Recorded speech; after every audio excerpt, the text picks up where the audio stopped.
Hello and welcome to another episode of Pick 3 DST, where I give you 3 defenses I like and 1 defense I'm fading for week 4 of the NFL season. I'm your host, Eric Samulski, and as a reminder, if you're looking for my full weekly DST rankings, you can get those at the link below, or go to RotoBaller.com and check that out, where I'll be updating those rankings throughout the week.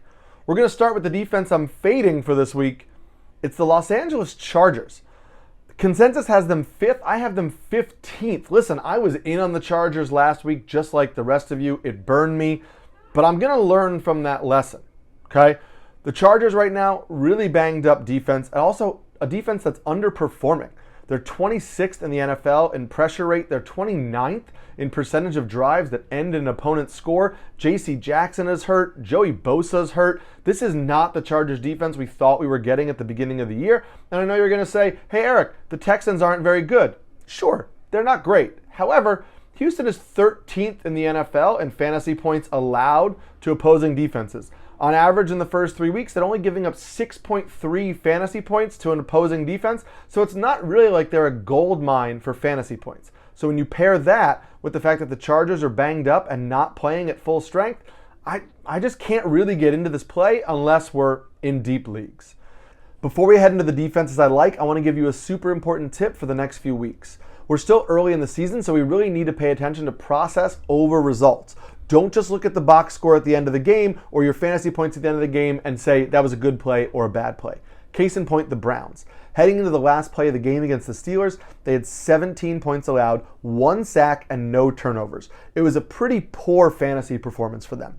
Then, the Steelers ran that lateral play where they lateraled 4 or 5 times, fumbled it in the end zone, the Browns recovered. All of a sudden, you have a fumble recovery and a defensive touchdown, and that Browns game looks much better than it really was. We need to keep those things in mind and not be super swayed by just what's happening at the end of the game, because we want to see if we can really trust these defenses moving forward as we start to figure out who's real and who's not.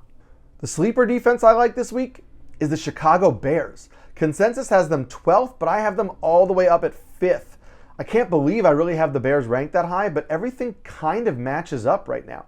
They're 3rd in the NFL in pressure rate. They're 3rd in the NFL in tackles for a loss. They're 8th in the NFL in turnover rate. And now they're facing a Giants team that gave up 35 pressures to the Dallas Cowboys on Monday night. 35 pressures on Daniel Jones. This offensive line is a disaster right now for the Giants, and I think the Bears can capitalize on this. Yes, the Bears' offense itself isn't that good, but that doesn't really impact this game. You can get pressure on Daniel Jones. He looked pretty good on Monday night, but you can still make him make mistakes. I think this is an ugly game where we could see a really strong fantasy performance from the Chicago Bears. My solid defense of the week is the Denver Broncos. Consensus has them all the way down at 16th, but I have them 7th this week. The Broncos are 9th in the NFL in pressure rate, 8th in sacks, 14th in turnover rate, and 6th in the percentage of drives that end in opposing score. This is just a solid overall defense that isn't tremendous at anything, but is actually pretty good across the board. Now they're facing a Raiders team that gives up the 10th most fantasy points to opposing defenses and has the 6th worst turnover rate in the NFL. The Raiders have some talented pieces on their offense, so they could wake up, which is why I don't have the Broncos that much higher. But I think they're a top 10 play this week because of how good they've been and how suspect the Raiders have been to start the year. Lastly, my elite play of the week, it's the Green Bay Packers. Consensus has them 2nd, and I have them 2nd.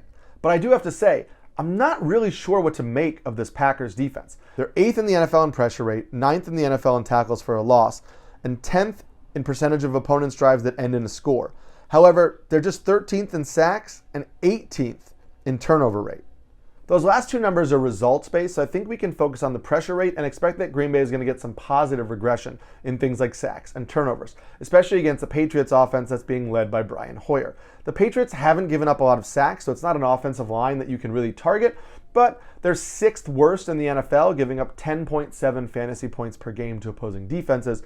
So I think this Packers team is a pretty solid floor play, even though we're not entirely sure what to make of their defense long term. If you haven't yet, please hit that like and subscribe button to make sure you get Pick 3 DST every week, along with all of our RotoBaller content during the NFL season.